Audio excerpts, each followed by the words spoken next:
का जड़ कर्म चेतन बंधकारु कर्म के अवसान का कह कर स्वरूप यथार्थ जग का जो किया उपकार है उसके लिए जिन वाणी माँ को वंदना शत बार है वंदना शत बार है वंदना शत बार है।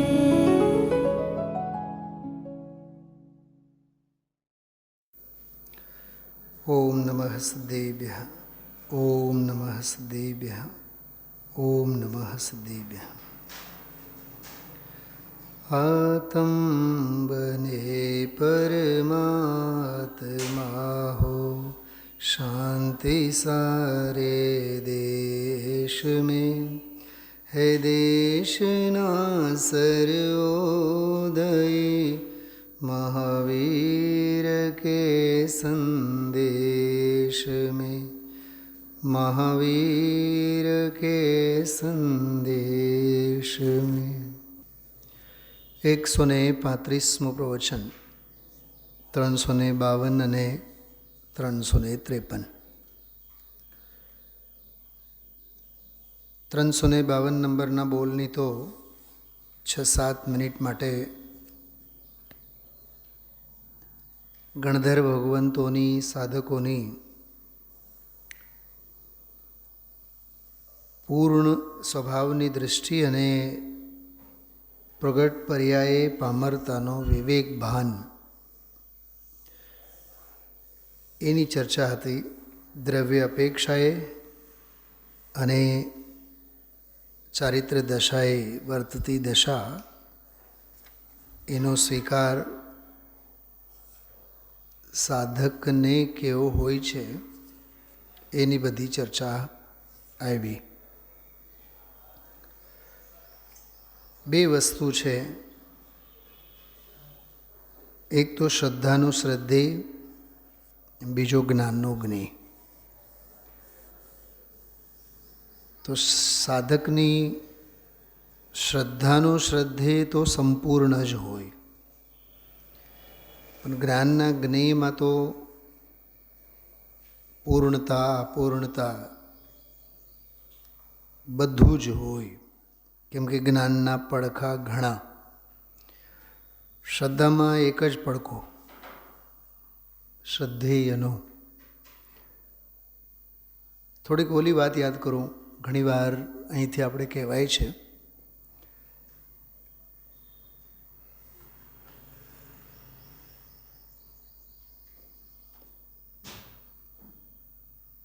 સર્વથા કે એકાંત, એ શ્રદ્ધાના બોલ છે. મુખ્ય અને ગૌણ જ્ઞાનમાં હોય, અથવા બીજી ભાષામાં કહીએ હેય અને ઉપાદેય શ્રદ્ધામાં હોય. એ શ્રદ્ધાના સ્વર છે. શ્રદ્ધાના સ્વર હેય અને ઉપાદેય. આ મારે અપનાવવા લાયક છે, આ જ મારે અપનાવવા લાયક છે, અને આ છોડવા લાયક છે. એ શ્રદ્ધા. શ્રદ્ધા એવું બોલે કે શ્રદ્ધામાં આવું હોય, હે અને ઉપાધિ. મુખ્ય અને ગૌણ જ્ઞાનમાં હોય. એટલે હોવાપણાનો સ્વીકાર તો જ્ઞાનમાં પૂરેપૂરો હોય. પર્યાય છે, જ્ઞાની છે. વિકારે છે, નિર્વિકાર પણ છે. પૂર્ણ સિદ્ધિ પણ છે અને અપૂર્ણ સાધના પણ છે. એ બધું જ્ઞાનમાં, જ્ઞાનના ખાતે. હું સૌથી પહેલો પ્રશ્ન પૂછું આપને, જે ગણધરોની વાત કરી. ગણધરોના જ્ઞાનમાં એવું છે કે નહીં કે તેઓ ગણધર છે? એવું માને છે કે આપણે તો સિદ્ધ થઈ ગયા? શૈલાબેન, ગણધરોને એમના જ્ઞાનમાં તો એવું છે જ ને કે આપણે તો હજી સાધક છીએ. તો આધુરાશનો સ્વીકાર થયો કે નહીં? આપણે લોએ સૌ સાહુણમમાં છીએ એવું એમના જ્ઞાનમાં નથી. જો એમના જ્ઞાનમાં એ ન હોય ને તો એના જેવા કોઈ નિશ્ચયાભાસી ન હોય.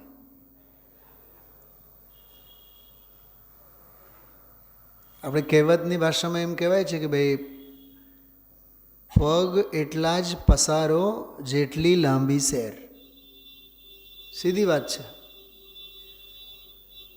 ઓરડી 5 ફીટની હોય, આપણે 6 ફૂટના હોઈએ તો કંઈ 1 ફૂટના આપણા પગ બહાર નથી કાઢતા. આપણે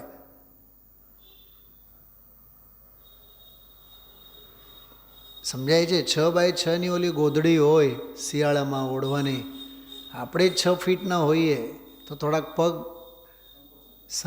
સંકેલાઈને આપણે પછી એને પગની નીચે માથાની નીચે લઈને આપણે સૂતા હોઈએ છીએ. દરેક સાધકને દ્રષ્ટિમાં તો સિદ્ધ છે, જ્ઞાનમાં સાધકપણું છે.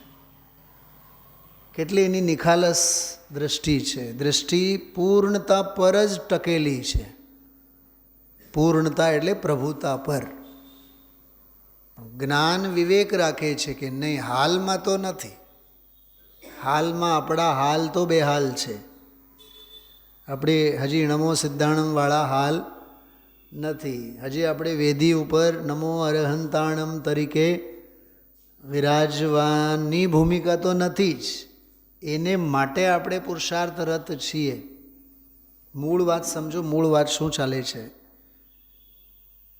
સાધકની આત્મ સાધક જીવની દૃષ્ટિ સંપૂર્ણને સ્વીકારે છે, પણ જ્ઞાન તો વિવેક ભાન રાખીને બધું બેલેન્સ રાખીને ચાલે છે. માર્ગ તો ઉત્સર્ગ, પણ હાલમાં માર્ગ તો અપવાદ.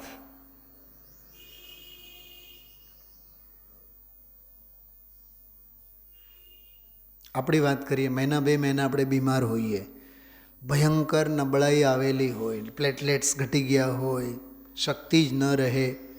ડૉક્ટર કહે કે તમને શરમ આવે કે ગમે તે થાય, પણ 5-15 દિવસ તમે થોડુંક લાકડીના ટેકે ચાલો. જેમ જેમ શરીરમાં શક્તિનો સંચાર થાય પછી લાકડી આપોઆપ છૂટશે. બોલો, સલાહ ડૉક્ટરને માનવાની કે નહીં?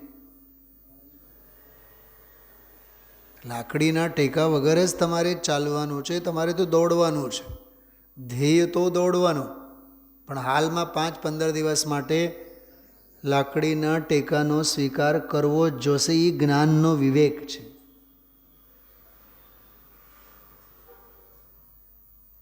શરદી ઉધરસ થાય, ઘરના વડીલ કે હમણાં આઈસ્ક્રીમ ઠંડુ કાંઈ લેતા નહીં.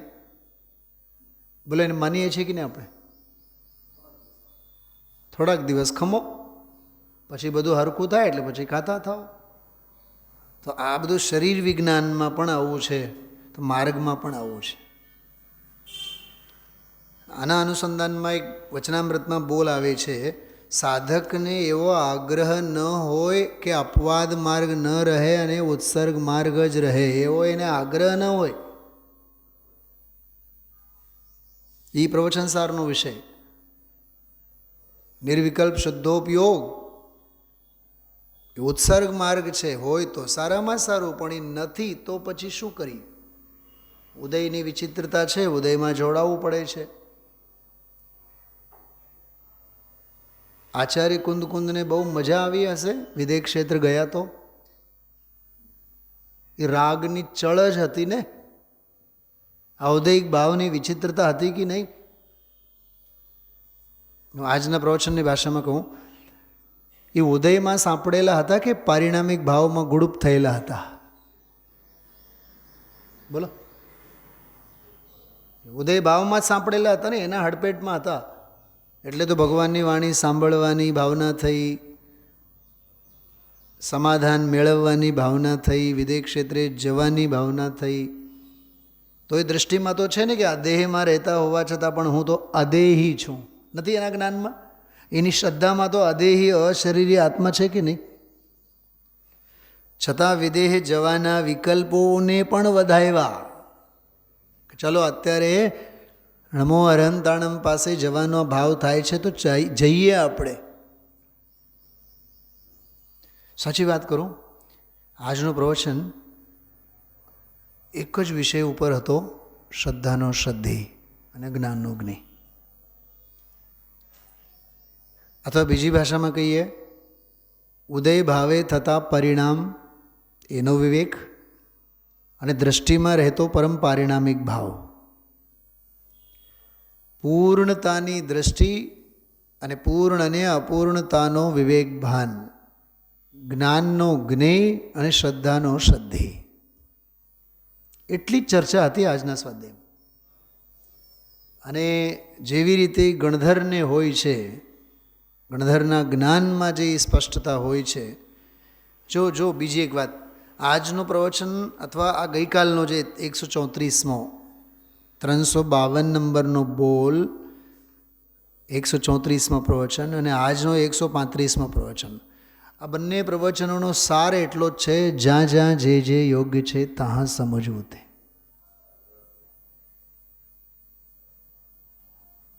અને અવિવેકને લીધે હંમેશા ક્રિયાઓમાં પરિણામોમાં ખેંચ બની રહે છે, સહજતા નથી રહેતી. એટલે શ્રીમદજી કીધું છે, સહજતાનું નામ સમ્યક દર્શન.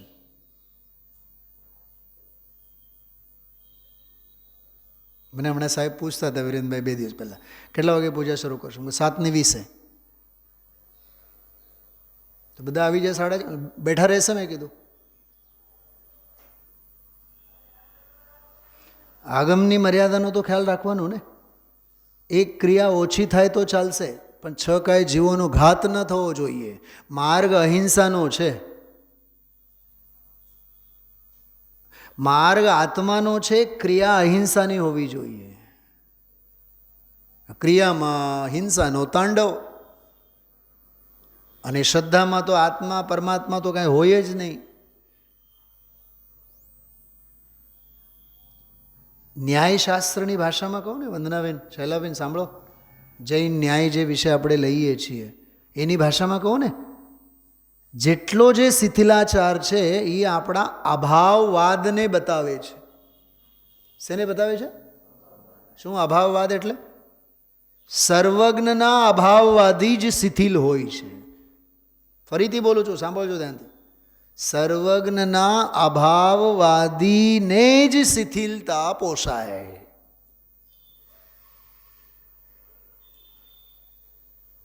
શું સમજાણું? આ શબ્દો મારા નથી, સમંતભદ્ર આચાર્યના છે. હે સર્વજ્ઞના અભાવવાદી, ષટકાય જીવોના ઘાત કરનાર જીવને માટે, અનેકાંતમય વસ્તુ વ્યવસ્થાથી વિપરીત શ્રદ્ધાવાળા જીવને માટે સમંતભદ્ર આચાર્ય સંબોધન કર્યું છે, હે સર્વજ્ઞના અભાવવાદી. કેમ કે સર્વજ્ઞને જે માને એ સર્વજ્ઞનું બધું માને. રામજીભાઈ શું કીધું? સર્વજ્ઞને જે માને એ સર્વજ્ઞનું બધું માને. શ્રદ્ધાએ પ્રભુતાને માને, જ્ઞાને પામરતાને પણ માને. પર્યાયગત જે સ્થિતિ છે એ માને એને.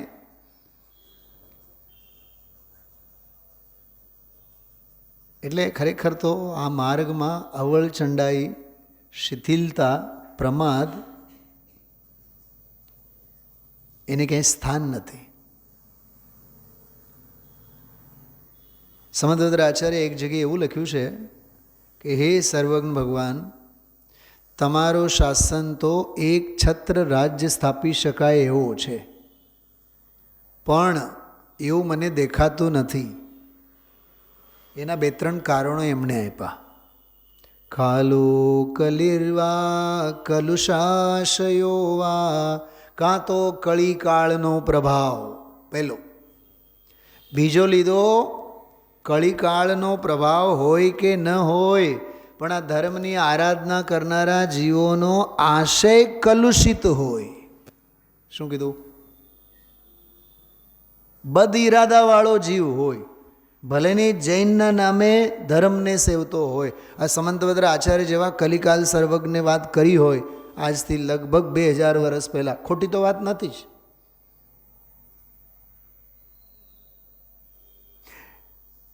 અમે જયપુરમાં હતા ત્યારે એક વાત સાંભળી હતી, ઘણા વિદ્વાનો કહેતા કે ગુરુદેવશ્રીની બદનામી ગુરુદેવશ્રીના વિરોધીઓથી એટલું બધું નથી થયું. શું કીધું?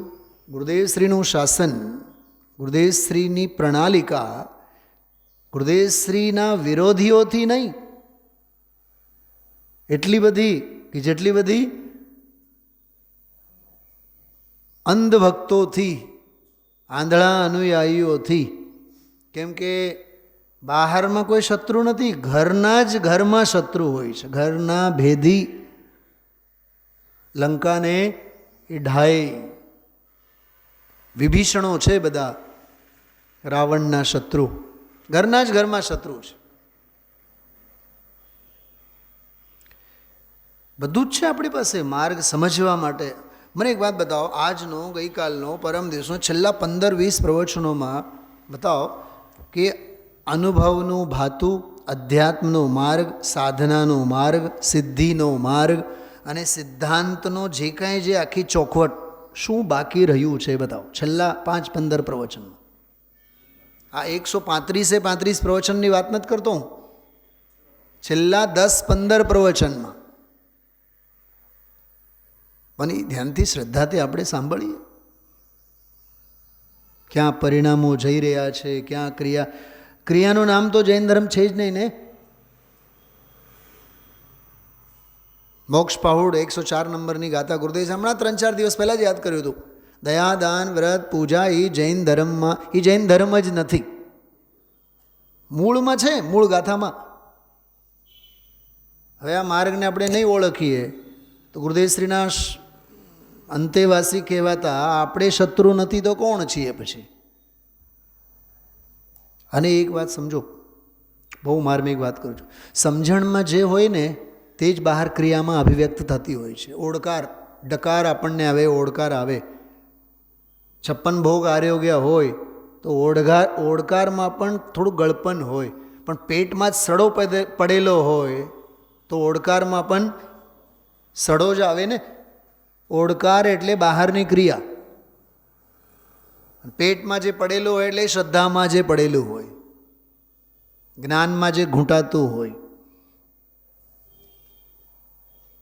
એટલે જો છલ, માયાચારી, ક્રિયાકાંડ, ક્રિયા જડપનું, આંધળી ક્રિયા, ધર્મ માર્ગમાં એનું ક્યાંય અસ્તિત્વ નથી.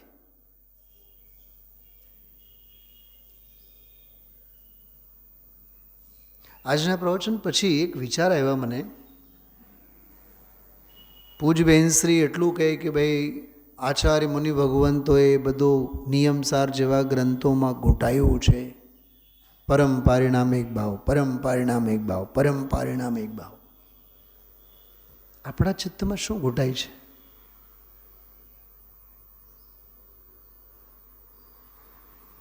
કહેવાતા ધર્માત્માઓના ચિત્તમાં શું ઘૂંટાય છે? કાં તો બહારની ક્રિયા, કાં તો વધીને અંદરના પરિણામ. પારિણામિક, પરમ પારિણામિક ભાવનું જે ઘૂંટન એ છે જ નહીં. એટલે પારાવાર શિથિલતા જોવા મળે છે.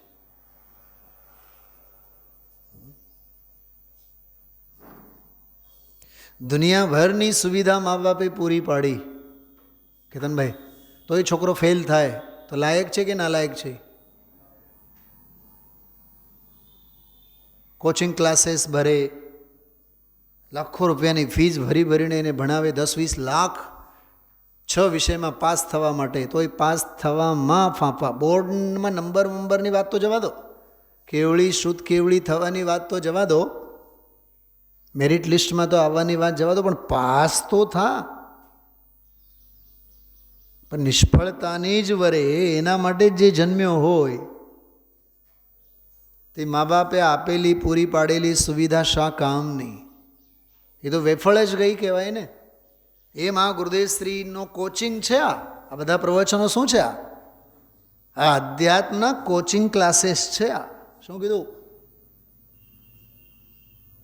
કોચિંગમાં પરીક્ષાલક્ષી, મૂલ્યલક્ષી બધું કરાવતા હોય, દુનિયાભરના પેપરો લેતા હોય, સવાર, બપોર, સાંજ.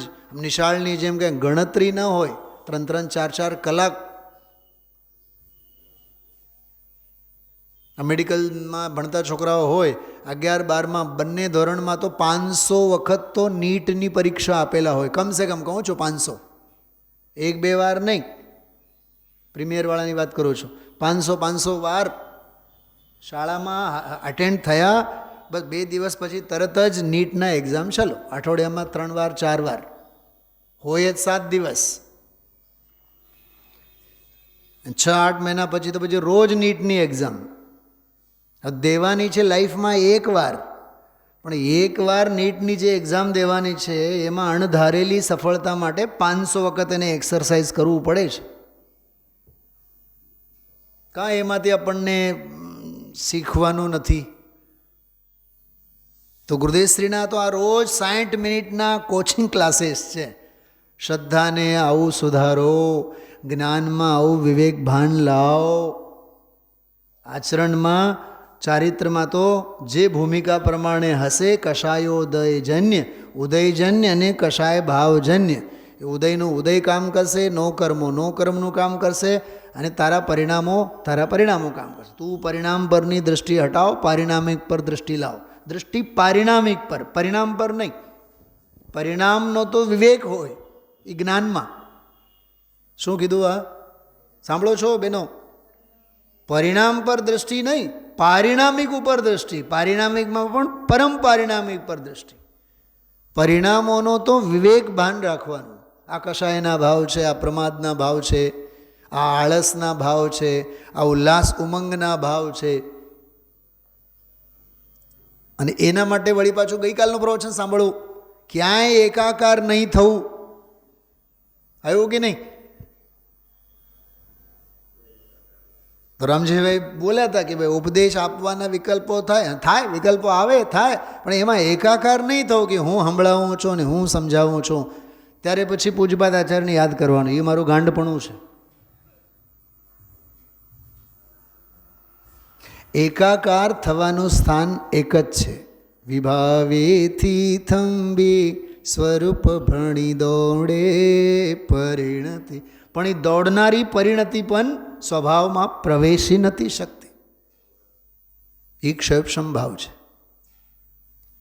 સાધક દશાનો છે. તો સાધ્ય દશાનો, અરહંતનો, સિદ્ધનો છે તો એ ક્ષાયિક ભાવ છે.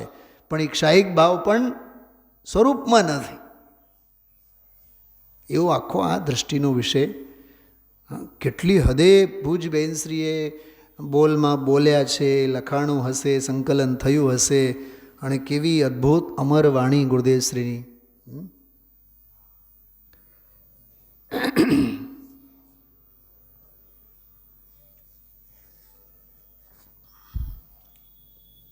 શ્રદ્ધાનો શ્રદ્ધે તપાસ્યા વિના જ્ઞાનનો વિવેક માત્ર ક્રિયાકાંડ છે. શ્રદ્ધાનો શ્રદ્ધે તપાસ્યા વિના જ્ઞાનનો જે દેખાવો બહારનો છે ને વિવેકવાળો, એ ક્રિયાકાંડ છે. ચલો, આજનો આ આખો પ્રવચન આપે બહુ વ્યવસ્થિત સાંભળ્યું છે. મૂળ વાત આપણે કરીએ, મૂળ બોલની ચર્ચા થોડીક વાર. સર્વોત્કૃષ્ટ મહિમાનો ભંડાર ચૈતન્ય દેવ અનાદિ અનંત પરમ પારિણામિક ભાવે રહેલ છે. જો રહેલો ભાવ છે, એવો ભાવ, હોવા રૂપનો ભાવ, હૈયાતી સ્વરૂપે રહેલો સ્વભાવ, જો નિગોદ મેં સોહી મુझ में એવો ભાવ. ભાવ નહીં, સ્વભાવ. વિભાવનો જેમાં અભાવ એવો સ્વભાવ. સર્વોત્કૃષ્ટ મહિમાનો ભંડાર ચૈતન્ય દેવ અનાદિ અનંત પરમ પારિણામિક ભાવે રહેલો છે. આ એક વાક્યમાં દ્રવ્ય, ક્ષેત્ર, કાળ, ભાવ બધા જ બોલો આવી ગયા. અનાદિ અનંતી કાળમાં આવ્યો, ચૈતન્ય દેવ એ આખો દ્રવ્યમાં આવ્યો, પારિણામિક પરમ પારિણામિક ભાવે એ તો ભાવ. દ્રવ્ય, ક્ષેત્ર, કાળ, ભાવ. ક્ષેત્રની વાત આમાં ન આવી એમ સમજીએ, પણ સર્વોત્કૃષ્ટ મહિમાનો ભંડાર એમ કીધું ને, ક્ષેત્રીય અસંખ્યતા. મુનિરાજે નિયમસારના કૌંસમાં કરીને લખ્યું છે, નિયમસારના ટીકાકાર શ્રી પદ્મપ્રભ મલધારી દેવે આ પરમ પારિણામિક ભાવની ધૂન લગાવી છે. શુદ્ધ ભાવ અધિકાર, શુદ્ધ ભાવ અધિકારનો છે આ બધો સાર. આ પંચમ ભાવ પવિત્ર છે, મહિમાવંત છે. તેનો આશ્રય કરવાથી શુદ્ધિની શરૂઆતથી માંડીને પૂર્ણતા, આ બે શબ્દોમાં સંપૂર્ણ મોક્ષ માર્ગ આવી ગયો. શરૂઆતથી માંડીને પૂર્ણતા સુધી, ચોથેથી 14મા સુધી બધી જ વાત આવી.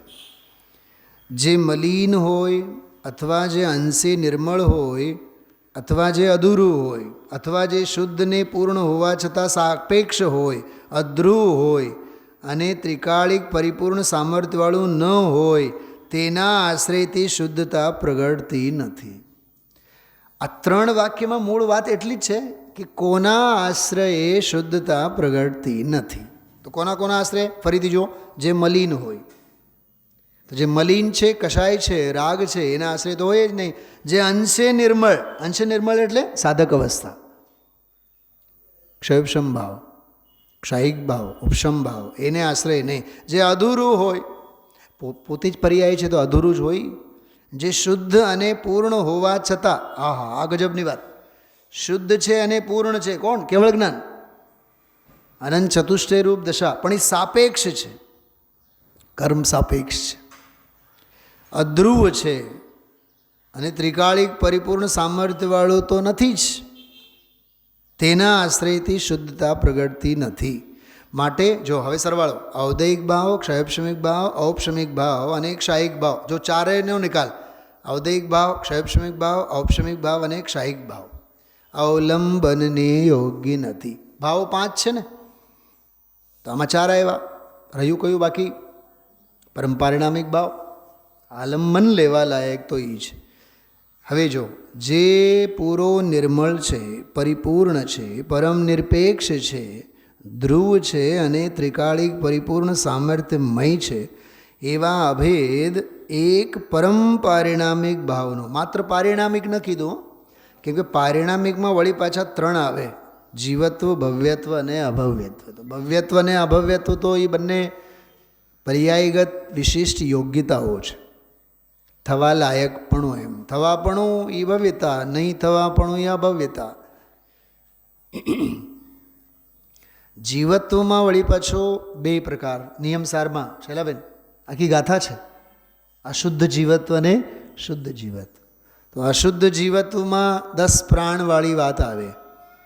શુદ્ધ જીવત્વમાં પણ આપણે જો કાઢીએ, મતિ જ્ઞાન, શ્રુત જ્ઞાન એ બધું કાઢી નાખો, તો શુદ્ધ જીવત્વમાં તો માત્ર ને માત્ર ચૈતન્યમય શક્તિ. શુદ્ધ જીવત્વ એ પરમ પારિણામિક ભાવ. તો પરમ પારિણામિક ભાવનો જ પારમાર્થિક અસલી વસ્તુનો જ આશ્રય કરવા યોગ્ય છે, તેનું જ શરણ લેવા યોગ્ય છે. ત્યારે ગુરુદેવશ્રી બોલ્યા, આ બોલાય છે ને, નમો ચત્તારી શરણમ ચત્તારી લોકોત્તમા, એ કોઈ છે જ નહીં, એવું બોલ્યા.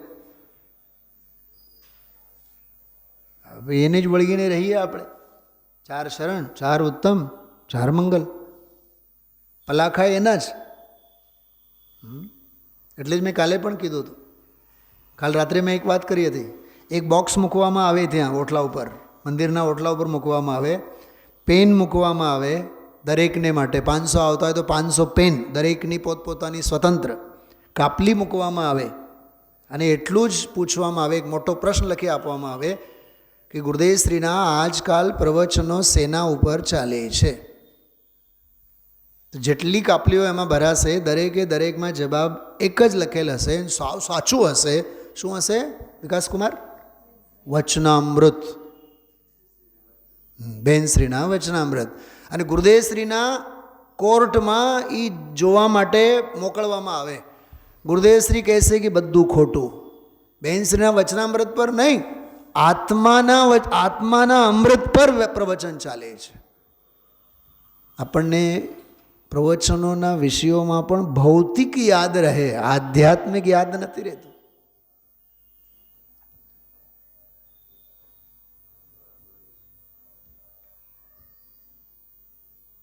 જેમાં અષ્ટાનિકામાં વિધાન, કયું વિધાન?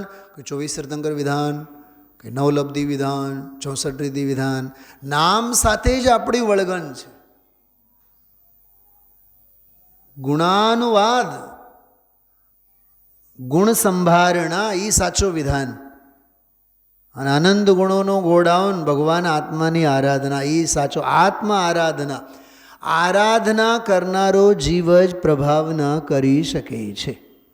આમ બ્રહ્મ વાક્ય યાદ રાખજો. આરાધના કરનારો જ પ્રભાવ ન કરે છે. તો આરાધના તો આપણી ગાયબ હોય તો પ્રભાવના ક્યાંથી હોય?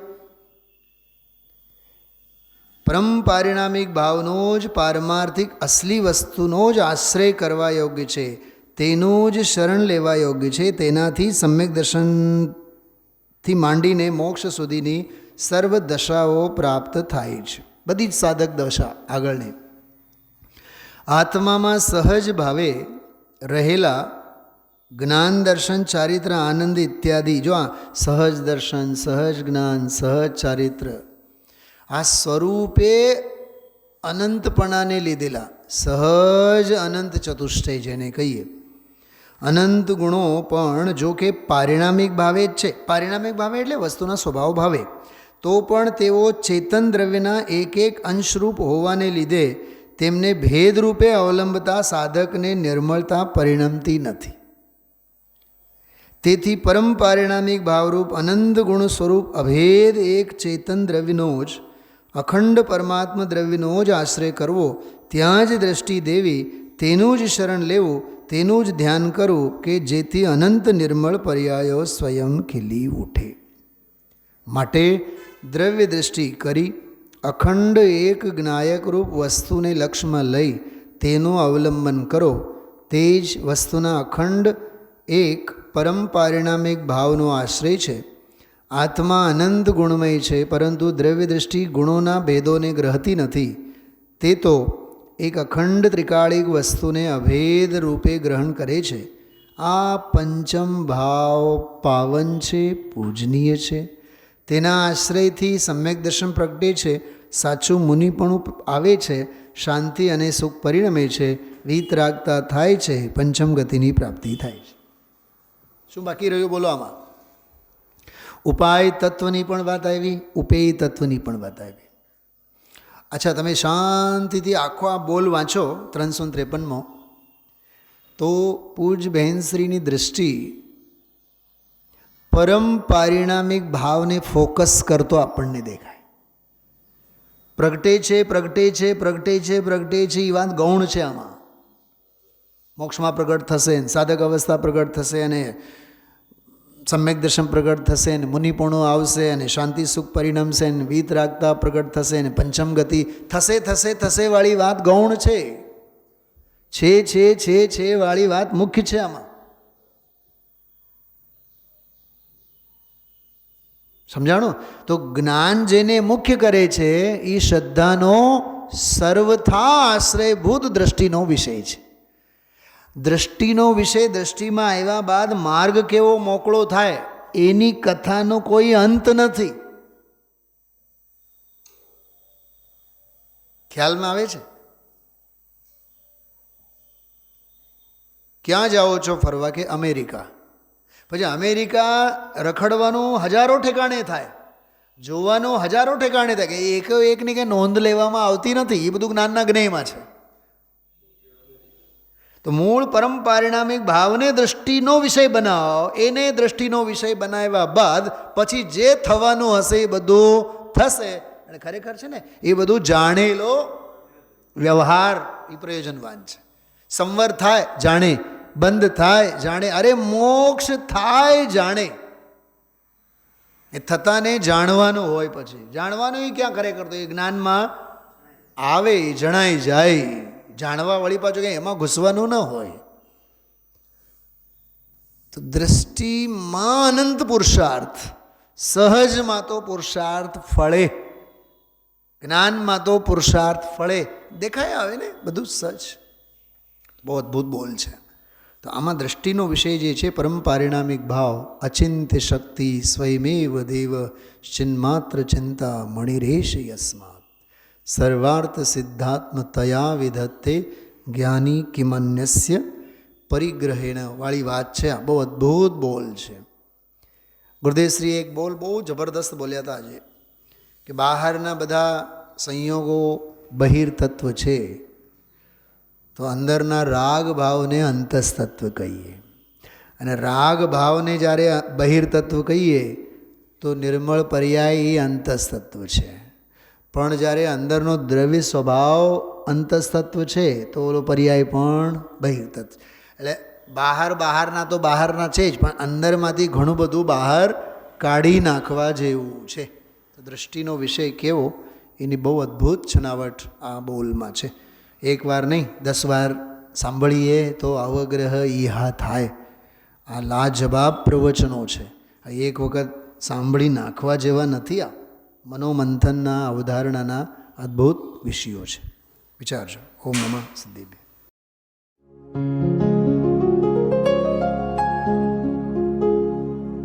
निज निधि निज में बताए यह अनंत उपकार है, उसके लिए जिन वाणी माँ को वंदना शत बार है, वंदना शत बार है, वंदना शत बार है.